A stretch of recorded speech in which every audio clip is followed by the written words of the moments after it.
Alright, welcome to our Unity of Command sort of step and specialist breakdown, as well as the cost of specialists, steps, infantry, armor, all that fun stuff in preparation for our invasion of Sicily and Italy. Now, this is just the United Kingdom. I'm going to make a separate video for the United States that will hopefully be out either later today or tomorrow, as well as then Operation Husky Turn Zero, which will then be out later this weekend. We'll begin by looking at the HQ levels, and then going to all Commonwealth specialists that we currently have available, the numbers and the costs, as well as British, New Zealand, Indian, and Canadian troops. Didn't mean to put them down there, they got forgotten. Alright, HQ levels. So at level 1, engineering, a United Kingdom HQ has access to repairing bridges and destroying bridges. At level 1 logistics, they have access to emergency supply. And on level 1 operations, they have access to suppressive fire for units, as well as no retreat. For level 2, their engineering abilities expand to creating pontoon bridges, river crossings, and entrenchment and fortification. With the logistics side, the motor pool is unlocked. And with operations, it's feint attack, set piece attack, and rear guard. With level 3, then engineering is expanded to assault crossings, creating supply dumps on a unit, as well as counterattacks and recon in force. So they also gain access to, you can transfer steps at level 2, and then level 3 gains access to creating security units from existing reserves in the supply pool. Now each level, so like engineering 1, 2, and 3, are completely separate from logistics and operations and the force pool. They all level up independently from each other, and they cost supplies, but we won't really worry about that too much until we're building a whole other armies, new armies, different armies. But as we get deeper into the playthrough, we'll just realize that we will revisit the role of different HQ levels. But now to our actual troops. And with the latest update in the game, we can fully look at like the actual, all the stats and everything of every single specialist. So it's going to be exciting. So we'll begin with British troops. The mainstay, British infantry, they've got their 2 attack, 3 defense, 3+1 movement. They cost 5 supply each, and we currently, as of the pre-Husky, counting Husky reinforcements, Operation Husky, we have 207 infantry steps that we can purchase, 5 supply each. We also have 122 armor. Each armor equipment costs 5 supplies each. However, a single armor step costs 15 supply total. It is a combination of 2 armor equipment plus 1 infantry component. So just bear in mind that replenishing armored units is a little bit more expensive than replenishing infantry units. When it comes to elite infantry, it's 10 supplies per step, because you're just adding a 5 supply cost to keep, because you're having to train people, make sure that you're finding the best troops to keep the elite infantry units fully going. If you have an existing unit that is at 200 veterancy or higher, that is a British unit, you can then move it into an elite status. That might be for airborne or elite kind of special operations to use in our army. So let me know, because the stats are a little bit better. They have 3 attack, 4 defense, as opposed to 2 attack and 3 defense. So they'll be good in the long run. They're just a little bit more expensive. And there's no limit. I mean, their limit is tied to a number of infantry steps. It's just infantry step plus 5 more supply. Next, we go to our New Zealand troops. New Zealand infantry attack on a 2 and defend on a 3. We have 8 more of them, and they're 10 supply each. So they are a little bit more expensive, but they have cool outfits, so it's worth it. They also have a unique specialist, the Maoris. This is an amphibious special force, so they are not suppressed on naval landings and major river crossings, so that they could play a vital role in our invasion or liberation of Sicily. They do cost 30 supply. We only have 1 more at the moment. And these are all the number that aren't allocated. So like we had the last video that we went through each officer and all of their troops. These are not counted in those troops. So these are basically steps that are free to be allocated to existing units or new units. We have a lot of officers with open spaces for new units. All right, Indian infantry. They attack on 2, defend on 3, just like the New Zealanders and the British.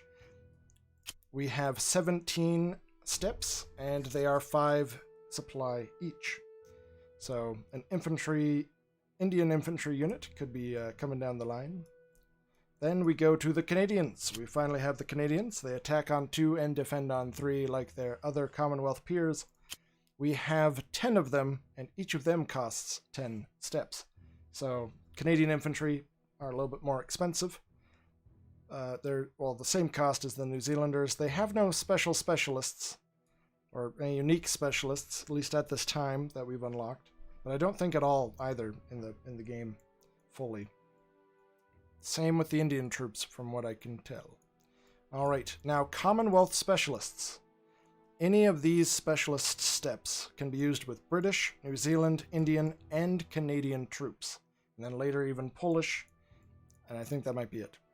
So no matter who you are, what officer you are, what nation you're from, you can purchase these units to serve in your units as long as they are British, New Zealand, Indian, and Canadian. The first one is the M7 Priest.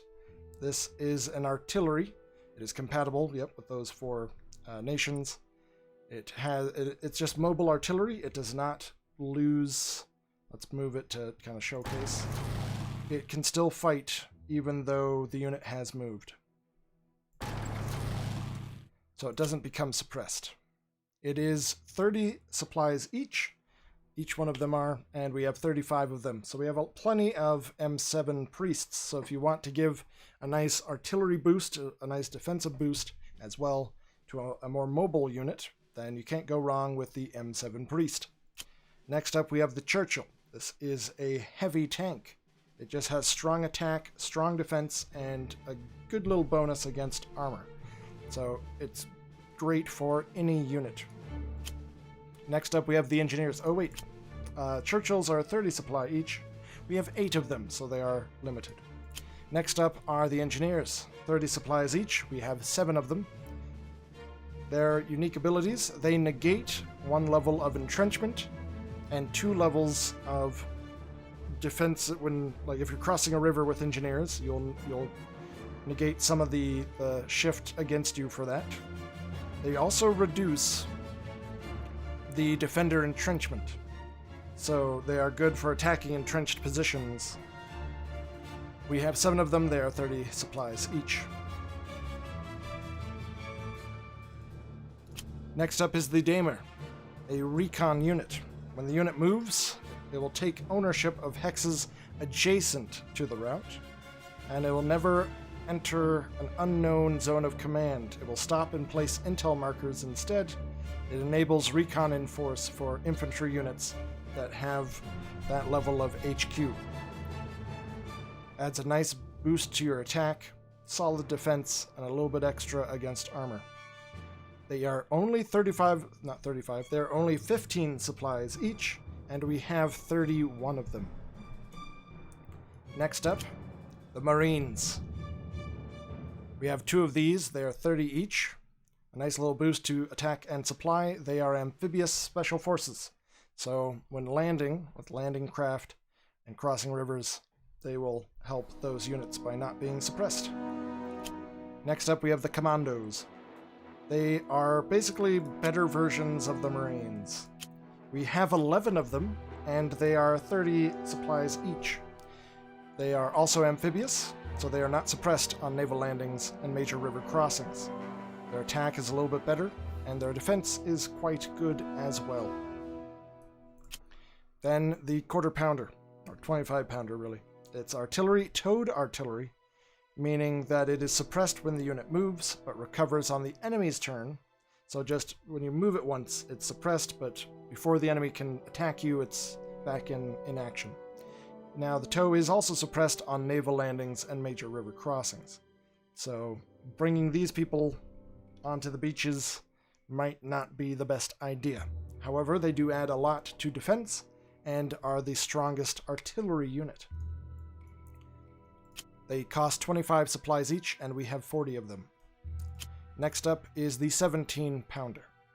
They cost 10 supply, we have 28 of them. They are also towed, but they're a towed anti-tank, and so the armor shift applies only when countering enemy armor, as well as only used in defense, which I did not realize that. We've been using these a lot, and I'm kind of realizing that we should be using them more in specialized cases, not as a general tool for our troops. It only helps against armor for its armor step movement, and it only helps when it's being attacked. So it's good for holding off enemy armor, probably not good for actually trying to track down and destroy enemy armor, or even necessarily other units. It doesn't have a very strong attack. But it is good as if you just have an open slot and you think you might be going up against some armor, or if you have an armored unit and you want to have it have better defense against other armored units. It's going to be a good supplement to there, just as long as we start using it the way it was designed. And that is all of our units. To kind of swiftly go over them again. Canadians, 10 supplies each, we have 10 of them. Indians, 5 supply each, we have 17 of them. Maoris, the New Zealanders only, we have 1 of them, 30 supply. New Zealand infantry, we have 8 of them, 10 supplies each. British armor, 5 supplies each, we have 122. British infantry, 5 supplies each, we have 207. And then a reminder about elite infantry. If you have veteran units, you can upgrade them to elite infantry. It just means reinforcing them will be more expensive, but they will be much better. Well, they'll just be better, an improved unit on the field.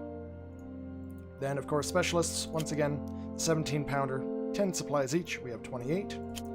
The 25 pounder, 25 supplies each, we have 40. Commandos, 30 supplies each, we have 11. Marines, 30 supplies each, we have 2.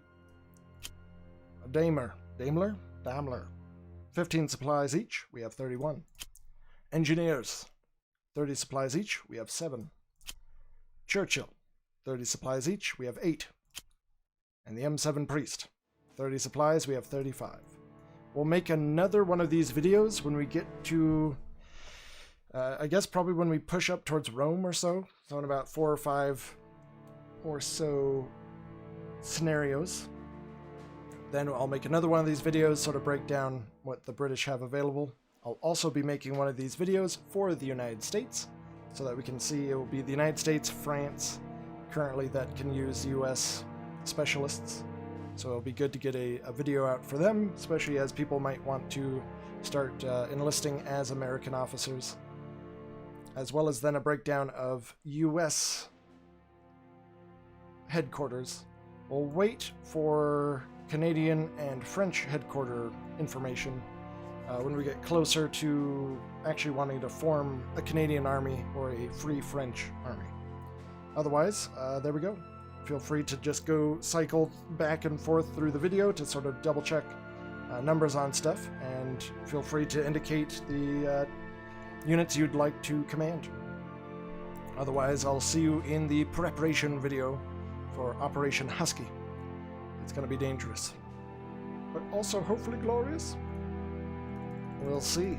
And you can find out more at twitch.tv/SirSquire, where we do these kinds of playthroughs live, as well as liking and subscribing and hitting the notification bell here on YouTube to follow this specific playthrough that is YouTube specific. I'll see you all in the Operation Husky Episode 0, the pre-deployment video. Good luck.